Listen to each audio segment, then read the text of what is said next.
Imagine seeing your perfect smile instantly.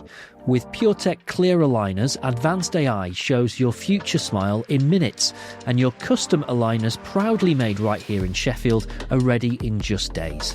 They're comfortable, they're clear, they're affordable, and every step is guided by your trusted dentist. Why wait when your new smile could be just a week away? Ask your dentist about a free smile preview today, or visit puretech.ai. PureTech Aligners. The future of smiles is here. Hello and welcome to the Digital Forge podcast. I'm really excited about today's interview. Actually, we got a very old friend of mine called Adam Pollock, who's an investment banker with Oberon Investments today. Known Adam for a long time. First met him actually in 2012. We were trying to IPO my Silicon Valley company at the time. And we had loads of meetings with all sorts of different people in the city. And to be honest, they were useless. And then Adam came up, and within about 5 minutes, we'd done the IPO. Adam, welcome. Good morning, David. Nice to see you. Good to see you. And thank you again for coming up to Sheffield. And you spoke again last night at the Digital Forge event, and we'll maybe get into some of that a little later. But tell us about your... Now, you didn't start out as an investment banker, did you? You started out as a barrister. I started out as a criminal barrister, actually, which is a super job. I mean, I really enjoyed it. You meet a lot of lowlife, but it's you'll never meet a criminal barrister who doesn't have a good story. So great job. Why did you want to be a barrister? What was the idea behind it? Well, it's quite amusing actually, because I couldn't think of what to do, and my grandfather was a barrister. My mother suggested that maybe I should be, and given the lack of alternatives available, I thought I'd go for it. I'd also, fun enough, done a brief spell as a private investigator, so I had a little, I had an idea that criminal law was quite fun. What were you investigating? I never knew this. Yeah, when I left university, I had a brief spell in Marylebone High Street working for chap called George Devlin, who was head of the ABI, the Association of British Investigators, and I was his bag carrier.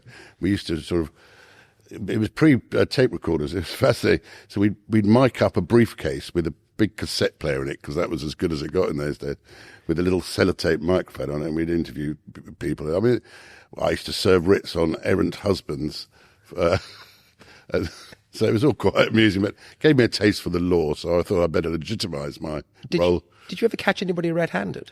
No, I don't think we... Oh, well, we did, yeah. I used to sit outside houses at night and bear witness to people staying in and coming out in the morning, take photos. It's all very technical. So you were grassing up people having fun, basically? Absolutely. Well, we were retained by their spouse to keep an eye on them.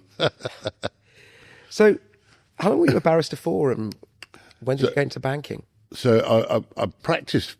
I did my pupillage and practiced for about 3 months, but as everybody knows, crime doesn't pay, and all my friends were in the city. This is the early 80s, and all my friends were making a fortune in the city, so I thought, I better get in there, much against my father's better judgment. He said they're full of ghastly people. He's probably right, actually, but anyway, so I managed to get a job at Lazar Brothers on the M&A side, which was very dry, and involved long nights at the printers, and very boring, really.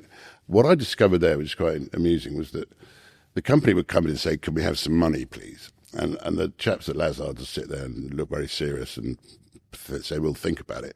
What they did is actually they went straight to the broker and said, "Can they raise any money?" So I thought, well, whoa, miss out the middle guy. I'd rather be the broker. So I did that for 4 or 5 years, and then I was offered a job at Horgevet, which is a very good corporate broker at the time, one of the top 3 or 4. And I've been doing that ever since. So great fun, great move, really. So, a lot of people listening to this might have heard investment banker, investment banks. Can you just explain what an investment bank is, what an investment banker does? Yes, so basically, I mean, it's based on the old merchant banks, the accepting houses. So there were 11 of them or something. Morgan Grenfell and Lazard and Kleinwort Benson, all that lot. And they're really financial advisors to businesses. They didn't lend large amounts of money because they didn't have large amounts of money, but they used to sort of co-invest with the clients if it was appropriate, and they'd provide all sorts of general financial advice, as well as wealth management. And that was their two core businesses, I think, is wealth management and financial advice to companies, so which would include takeovers, fundraisers, etc. So you went into the city in the 80s, and this is the time when Thatcher's regime had deregulated things and basically unleashed the city. And I remember, who was that comedian that used to do Loads of Money? Yeah, Harry Enfield. Yeah, it was loads of money, and it really was. Yeah, there was money everywhere, and there was this fantastic feel-good factor, actually, which I don't think's been replicated since.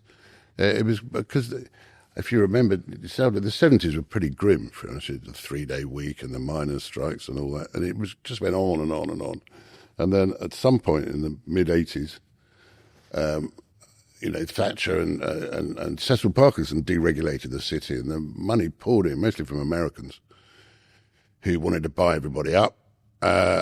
And I remember, when it first started, they thought they were going to do 24-hour trading, and you'd have I don't know who was going to stay up all night trading, but anyway, everybody hoped they would, and they stopped that after a while. But it was a very optimistic time. So, what were you doing at that time then? What were some of the deals that you were working on that you can talk about? So when I was at Lazard, I did some interesting stuff. We did the privatisation of British Airways. We did the first three-way ever merger between, which is quite amusing, Eagle Trust and Mitchell Summers, I think it was. They weren't very meaningful names, but it was quite an interesting deal. And then when I moved onto the broking side at Hallgrave in '88, and that was a fascinating period. That was just post the crash, which was a very interesting period. What were you doing when it was Black Friday, wasn't it? Black Friday. Yeah, well, I woke up in the morning. I used to live in Chelsea then. Those were the days. I can't afford that anymore. And the alarm didn't go off, and I thought, oh, well, that was a bit odd. Anyway, I walked. There were no buses, no traffic. There were trees down all over the place. For some bizarre reason, I managed to get in. Most people didn't, because the district line was running. And I got in, and we all sat there quite amazed. I mean, it was... and then the market just... Was it that day? No, I can't remember exactly.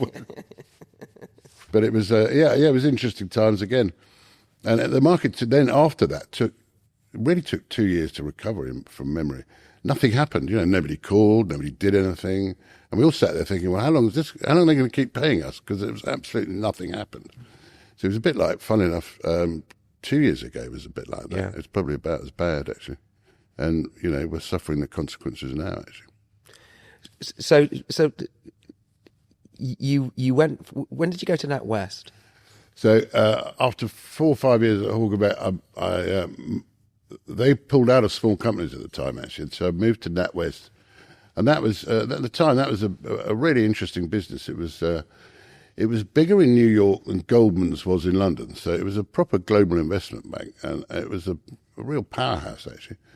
I remember we got given badges with 9% on them because that was the share of the market share we had, which at the time was bigger than anybody else's. And there were some great days there. We were the big retail outfits. I floated Monsoon, DFS Furniture, Millennium Copthorne Hotels. It was a really good time for IPOs. Did you do autonomy as well? And autonomy, indeed. We floated on EaseDAC, which has now disappeared. And nobody wanted autonomy at the time. It's quite amusing. Why not? Did they just not understand Didn't understand it. Couldn't work out what was going on there. So I think it was Scottish Amicable took a stake. Most of it remained on our back book for about a year. Wow. Nobody wanted it. And did you get to know Mike Lynch? I did know Mike very well, actually, yeah. And when I moved to... Well, eventually NatWest got taken over by Deutsche Bank, or the equities division. And Mike moved with us. And I like to take responsibility for introducing him to his wife, actually. Really? So she... I can't remember her name now, but she came over from the New York office as a mining specialist sales. And Mike used to have quarterly meetings, which we had struggled sometimes to get people to attend. And I had to whiz round the dealing room and get rent-a-crowd in up there just to sit there and listen and pretend they were fund managers. One of which was this very nice Colombian lady. And little did we know at the time that he'd whisked her up to Cambridge in his helicopter a week later, proposed to her, and a month later she was engaged. That quickly? That quickly. Crikey, oh, right. Yeah, so that was all music. I never got any credit for it, but there you go. And you've also done some deals in football as well, haven't you? Yes, I've done a couple of... I floated Newcastle United, which was an interesting experience. The share price never saw a premium. We were on news at 10, actually, wearing black and white shirts. Absolute disaster, really. That was for the Hall family. It was a time when football, people really thought they could make money out of football clubs, which actually they can, but at the time they didn't. Yeah. And then I acted for the Glazer family on the bid for Man United, which was a fascinating time. That was when Rothschilds were the bank. Their office in Manchester got raided, and the guys were so big they busted the lift trying to get up to the Rothschild floor. I had threatening phone calls from Manchester United supporters. It was happy days. But why did the Manchester United supporters not like the Glazers? What was the problem? I think they quite... Actually, good question. I suspect they saw... They can't have been clever enough to foresee the amount of debt the company built up. But, yeah. I just think they didn't want overseas owners, to be honest. Yeah. I think they'd rather owned it themselves. Yeah. Interesting. So the 80s then, it was... I mean, the culture was a bit different back then, wasn't it? Yeah. There's... yeah, anything went. I mean, it really... You couldn't get away with even a third of it these days. Is it really like the Wolf of Wall Street? It really was, yeah. I mean, there was...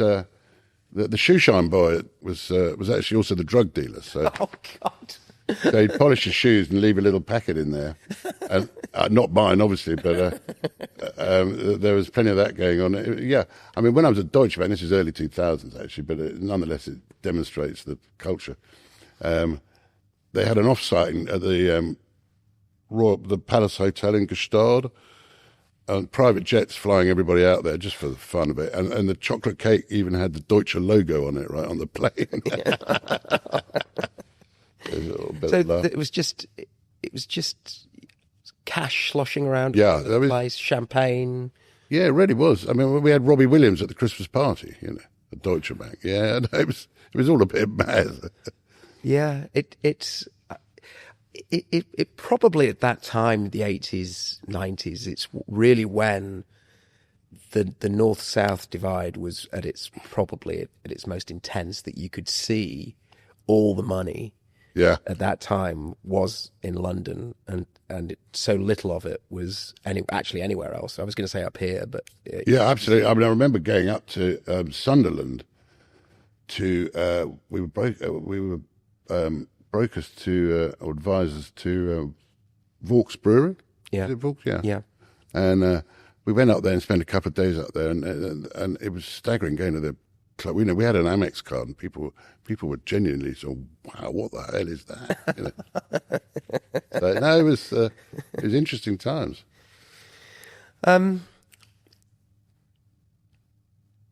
What happened? What's been happening over the past 20 years in the city? So we had the real boom, and then have things calmed down? What's been going on? It's very different now. I mean, I think what's happened in the UK is you've had a de-equitisation. If you take the pension funds, I think it's something you're familiar with, Dave, but they used to have 40% of their money in equities. They've now got 4%. I mean, if I wanted to do an IPO of a business 20 years ago, I'd go to 5 insurance companies, 5 pension funds, 5 wealth managers, and providing that price was sensible and the company looked all right and the CEO didn't have 2 heads, you got your money. There was a lot of willingness to invest, particularly at the smaller end of the market, so sub 500 million. That's all gone now. They've all pulled out for various different reasons, some regulatory, some commercial, some not quite sure why. But the availability of cash in equities now is, if you're not at the very top end of the market, is scarce. There's a shortage, which is a great shame. Was the catalyst for this government policy? Was it Gordon Brown and taxing dividends and all of that stuff? I think it's been a gentle chip away by everybody, For example, I mean, there's the ISA example. It started off as the PEP, in which you could put money into UK equities. Then Gordon Brown changed that. He said you can put it in any equities. So now there's 420 billion, mostly in overseas equities. So we're financing other countries, which is a bit bizarre with a UK tax break. But I think you've had the regulator, the wealth managers won't buy any company under £1 billion market cap now because they can't be bothered to go through the paperwork to set up a client to buy what are called risky products. Yet you can go and buy Bitcoin or crowdfunding without anything at all. There's no safeguarding at all. So you can bet your whole family on either of those two products with no barriers at all. You can do it on your Revolut card, It is very frustrating, isn't it, that how much is it, 4 trillion, is it, that we've got in It's it will be in defined contribution pension funds. It'll be 3 trillion by the end of the decade, I think. So a lot of money, £3 trillion. And 90% of that is invested primarily in the United States. It would seem, or certainly abroad, Japan, wherever, but it's not in the UK, that's for sure. So the argument that the fund managers use, in fact, when I posted it this morning, one of them's just said, but you don't understand risk and do risking. What do you say to that? What do you say to them? What? Say that again, sorry. Their argument is diversification, de-risking, and... Well, I mean, their ultimate aim is to make money for their pensioners. So I get that. But I think if they ask their the subscribers, the people whose pensions they're running, would they like to back the UK for their children's sake and for their own sake to create a better economy? I think I know what the answer is. But they seem to think they know better. So, I don't know how you change that. Is some of it that they're also not very good or not or lazy, that they invest in the top 10 US companies or invest in the S&P 500 and it doubles every 10 years, etc. Is there some of that going? Yeah, I think there's a herd mentality. If everyone else is doing it, don't be different. So there's certainly that amongst the fund managers.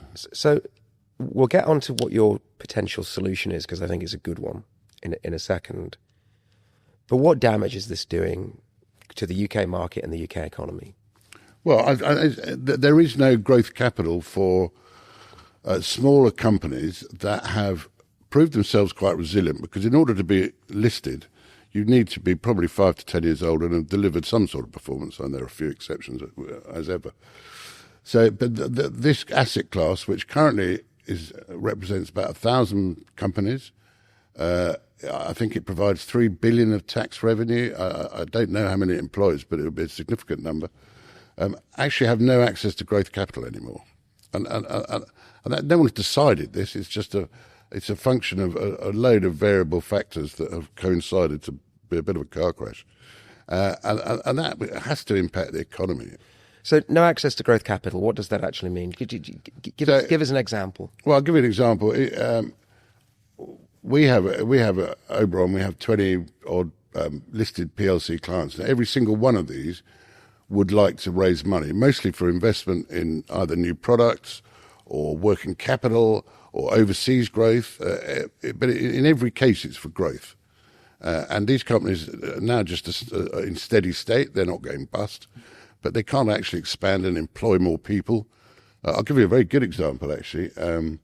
This isn't specific to quoted companies, but a friend of mine who runs a small private business, 50 people, the national insurance thing came in. That was an extra 90 grand on the payroll. Well, that's 2 people who aren't getting a job now, So you replicate that across the country, you're creating a lot of damage. Yeah. You know the kind of conversations we have here, honest, ambitious, and focused on what's really shaping the future of UK industry. Now, imagine taking them even further. That's exactly what the Digital Forge membership is about. This isn't just another network, it's a proving ground where connection, knowledge, and opportunity collide. As a member, you'll unlock exclusive events and curated networking with serious builders, a private community platform for real-time support, and a content and knowledge hub packed with insights you won't find anywhere else. Plus, you'll gain access to exclusive discounts and the chance to learn directly from mentors and seasoned founders who've already walked the path. Everything we do is built on trust, clarity and intent. No noise, no theatre, just the right conditions for progress.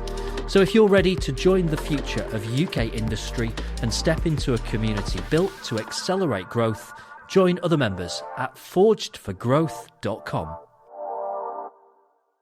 So you've got these businesses that their business model's working, they've got product market fit, they want to expand, they want to go and hire people. They maybe want to move into other markets, other economies, open up in America, for example. And that in order to do that, they need to go and raise capital. They need to go do a tour in the City of London, go and see funds, which I've done many times myself, and persuade them to buy equity in the company, buy shares in the company. Yeah.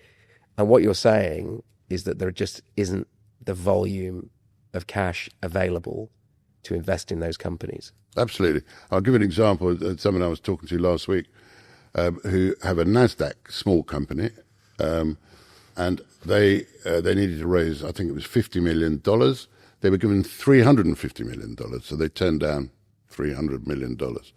Now, I've not seen that happen in the UK since the 80s, to have that surplus cash looking for equity. It just doesn't happen anymore. Well, it's a good example is Google bought DeepMind, right? The AI, one of the first AI companies 10 years ago. They paid $400 million for it. And they paid $400 million at the point where they needed to raise growth capital. But the competition to that growth capital was Google and Google's balance sheet that came in and paid $400 million. So the fact that our pension funds are funding American companies basically to buy British... Buy our companies on the cheap. On the cheap. Yeah. I mean, how ludicrous is that, right? So, yeah. So DeepMind now, 10 years later, is acquired in 2014, 11 years later, has created between 20 and $30 billion pounds, in value. That's staggering, yeah. And that's all escaped from our economy. Yeah. So I was asked a question, I briefed MPs this week in Parliament about artificial intelligence. We got onto this subject. And they said, what can we do here? And they said to me, do we have an innovation problem in the UK? And I said, no, we've got an investment issue. What do you think about that? I totally agree. And one of the issues is that, and the reason we don't have hardly any large tech companies is that if the growth capital's not there, management often just sell out, as you just explained, because if you can't grow it, let's move on and do something else. So that they do tend to sell out early, British companies, and we miss out on the super growth, without a doubt. Well, as you said yourself, companies don't start big, they start small, and you have to invest in them when they're small. And we need... So let's talk about how you solve this. So Adam Pollock is now the Chancellor of the Exchequer. Yep. So there's a... What do you do? Well, there's a number of routes, none of which seem to have been considered. And I think the big issue is that I don't think many people in power actually understand how the markets work, and they talk to the wrong people. I mean, if you talk to, for example, JP Morgan, Fidelity, the M&G, they will say that they invest in small companies, but their definition of small and what is really small is worlds apart. So they're talking about mid caps, really. So probably £1 billion upwards. So you're in the FT 350. I'm talking about the 1,000 or so quoted companies that are sub 250, 300 million.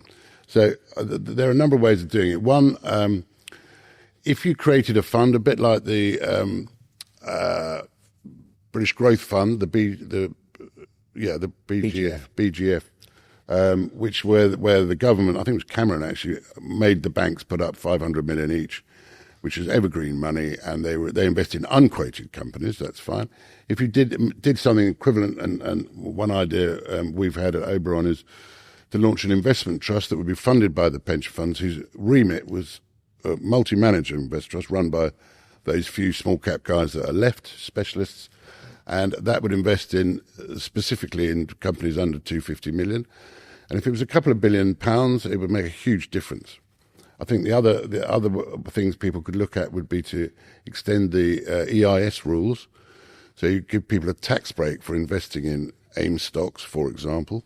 And I think the final thing, which would cost the government nothing, is that if you said that, I mentioned it earlier, the 420 billion that is in stocks and shares, ISAs, if that going forward, you don't need to change anyone that's already invested. But going forward, if that money had to be invested in UK equities, whilst it would probably go towards the bigger end, there would definitely be a trickle-down effect, because people tend to go down the value curve. If big companies get too expensive, they go to smaller and smaller. So any of those three things would be making a huge difference to the economy. So let's just dig into those. So first of all, what you're saying, Adam, is that if the pension funds, the fund managers of the pension funds are managing trillions of pounds, can't find a way to invest in small cap companies, which you defined as sub 250 million market cap, then you have a forcing function where you carve out arbitrarily 5% from the top 15, create a £3 billion fund evergreen. Yep. So it's always there to continue to invest in small cap companies. What would happen if that? What would the effect be on the market if that happened? Well, if you had a £3 billion fund, just on average, that's maths is terrible. But if you just got 1,000 companies with 30 million each, I think, well, 30 million in capital spread amongst these companies would be genuinely energising. Now, I'm not saying that all of them deserve it and all of them should have it, but certainly, just on an average basis, it would make a huge difference. So it would create jobs. Yeah, create jobs. Pay tax. It would increase GDP in this country. Yeah. And it would spawn many other companies, because that's what happens when companies are successful. And actually, if you, I mean, I haven't done it, but I'm pretty sure that there's a fairly even spread of quoted companies geographically in the UK. Yeah. So it's actually, the government has some of these in the unquoted space, targeting geographies, so Wales, the North East, and the South Yorkshire. But that's all. I'm not sure that's the right answer necessarily. I mean, I know for a fact that they can't find any businesses to invest in Wales. So what's the point of that? You've got to invest where the businesses are existing, and I genuinely believe that the quoted market covers the UK quite evenly. I suspect it's just an allocation problem. I mean, what you're saying is that we've just got a capital allocation problem. Yeah. It used to be 40%, now it's what, 2%, 4%. Yeah. I mean, there's something wrong. I mean, and if the market is inefficient, then you have to. And I know bankers and I know fund managers hate intervention, but I think when it's done in a very targeted, very specific way, that it can and should work. Yeah. I mean, interestingly, I think it was 1974, so I wasn't around, certainly not working at the time. But I think the government went to the pension funds, because the market was moribund then. I mean, it was about to disappear. Yeah. And they went and said, you've got to invest in equities. And actually, there was a sort of probably a 20-year bull market after that. Yeah. So maybe we're getting to that stage. I think people are now cognizant that we have an issue. I think they always used to think that all quoted companies were equal and therefore there was access to capital. Clearly not the case. I think they also thought, there's a load of whinging city guys who want bigger bonuses. I think they've got over that now. So I genuinely hope and believe that people are beginning to wake up. Things will happen. Well, we'll get into the EIS, SEIS in a second, but I was reading the other day, and I think I'm right in saying that the national debt in the oil crisis in the early 1970s was about 45%.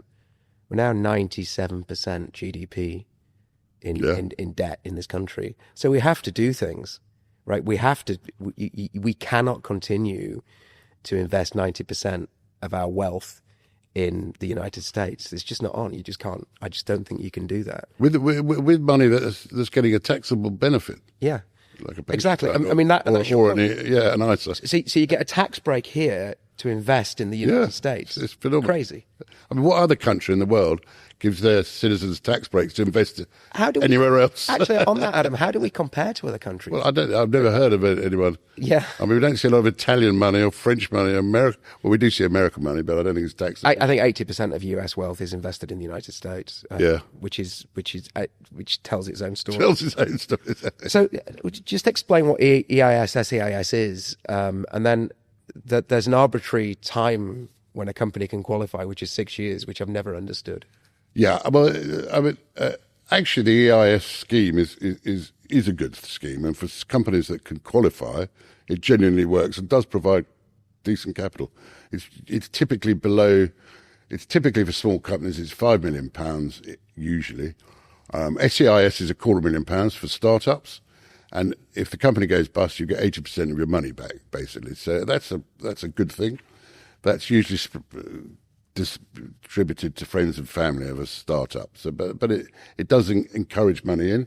The next stage is EIS, which typically is up to 5 million, although you can go up to 10 in certain circumstances.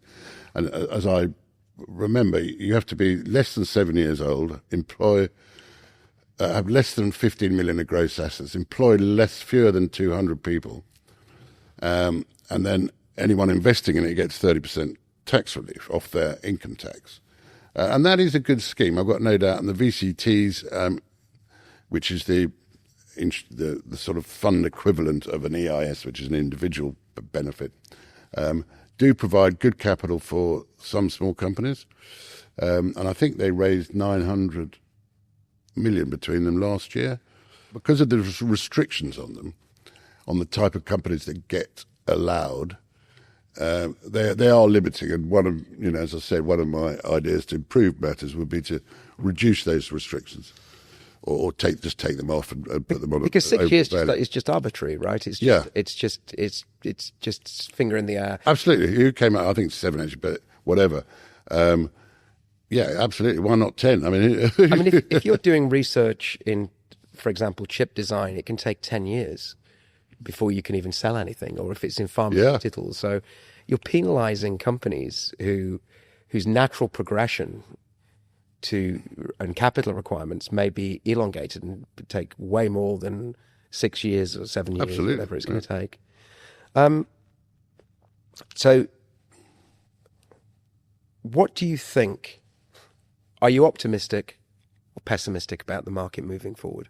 Well, I'm always optimistic, because I think one's got to be these days. But I do think we've had 4 years of doom and gloom at the bottom end of the quoted market. In fact, the main market hasn't gone anywhere in 15 years, which is the way the UK's gone, to be honest. You know, we've had no growth really. Although I do think, though, that despite some of the actions the current government have taken, that people are realising value. I think if the foreigners keep coming over and nicking our companies on the cheap, people will wake up. And I think there will be some reallocation of capital, which is what it's all about. It's not a shortage of money. It's in the wrong place. So I'm cautiously optimistic, and we are seeing some green shoots. I think most small cap fund managers over the last quarter will have seen some good outperformance. It's up 20+%. And valuations are actually, they're off the bottom, but they're still very cheap. One interesting point I was thinking is that, as I think you mentioned, IPOs generally, there are no IPOs in the UK. We've only had 5 this year, against the Americans have had 120. Wow. Staggering. Wow. And I think, why would you IPO your company if you're coming at a discount to an already discounted market? Just wouldn't bother.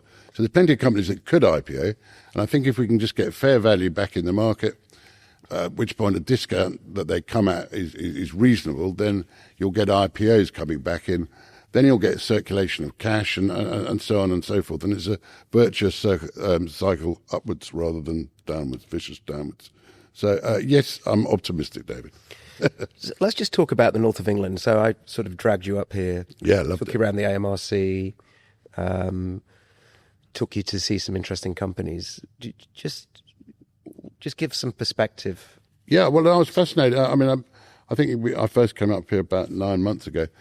And as you said, we went to see 4 or 5 companies. I was staggered by the quality of the businesses up here and how actually no one from London had seemed to have been to Sheffield from the financial services industry. I know Manchester and Liverpool get a bit of a look in, but certainly not in Sheffield. And some of the businesses were truly impressive. And I mean, one that we've worked on together with Intellium AI PLC, which is Sheffield-based, will be a huge success on the market, I've got no doubt.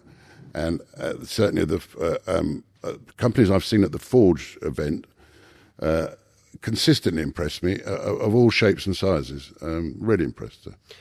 Yeah, it's interesting, isn't it, Adam, that we've had culturally around here, because the 1850s, 80% of the world's steel's made here, Bessemer converter, all of that stuff, huge amounts of wealth created here.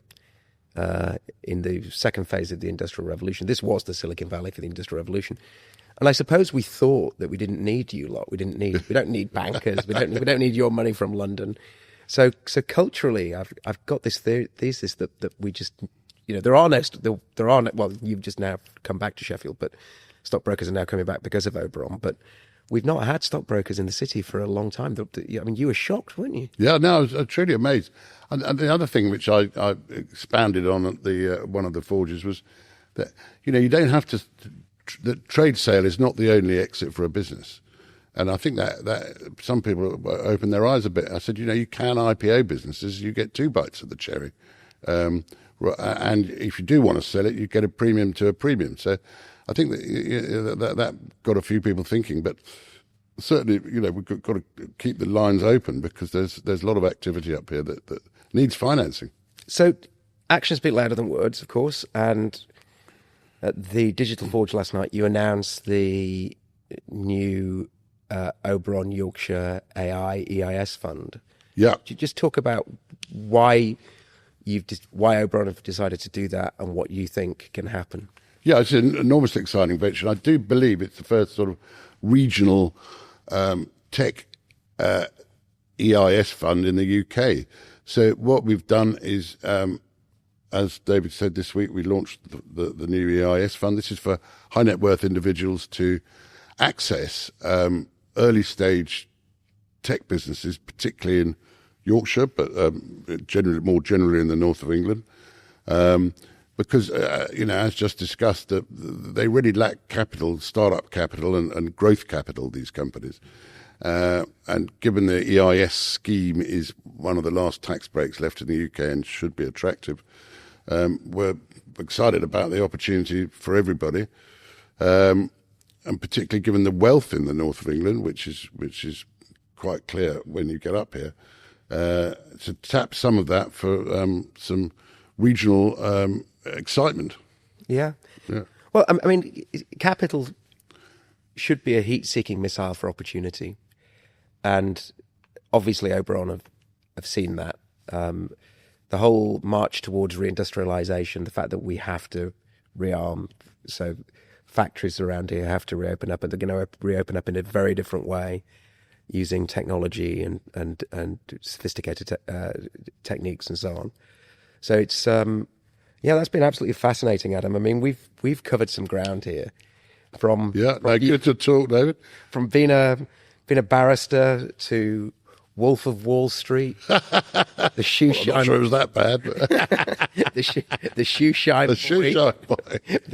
being the drug dealer, and then the opulence in the 1980s. Just, I mean, I wish I could have seen that. Well, it was something to have lived through. I mean, I always wonder what my children would have made of it all, and what they missed out on, or maybe not. But for those halcyon days, and then the downturn, and where we are now, where our wealth of this country is being invested not in this country, but absolutely overseas. staggering. And recently came in is this defined contribution benefit where everybody has to contribute to their pension fund, which is a sensible thing. In Australia, they have to put in 12%. I think we put in 2 or 3, but I think a lot of people don't even know they've got that money, and they certainly have no idea where it's invested. And if they knew it was invested mostly in the United States, I should think they'd be appalled. Yeah. I hope that this podcast, the pieces that we're writing together on this, will expose this and expose the fund managers. I think they have a fiduciary duty to this country.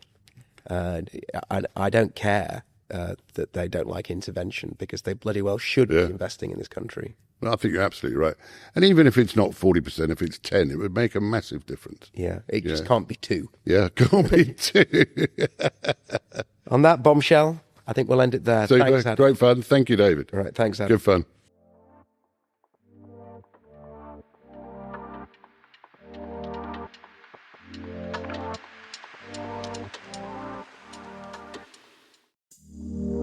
What if your aligner system could drive more profit for your dental business?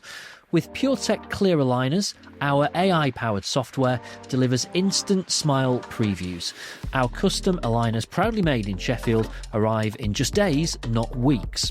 Patient wait times are reduced with localized labs, and our revolutionary technology offers smoother workflows, higher conversions, and happier patients. Be part of the future of aligner care. Start your pilot today at puretech.ai. PureTech Aligners. Smile brighter, smile sooner.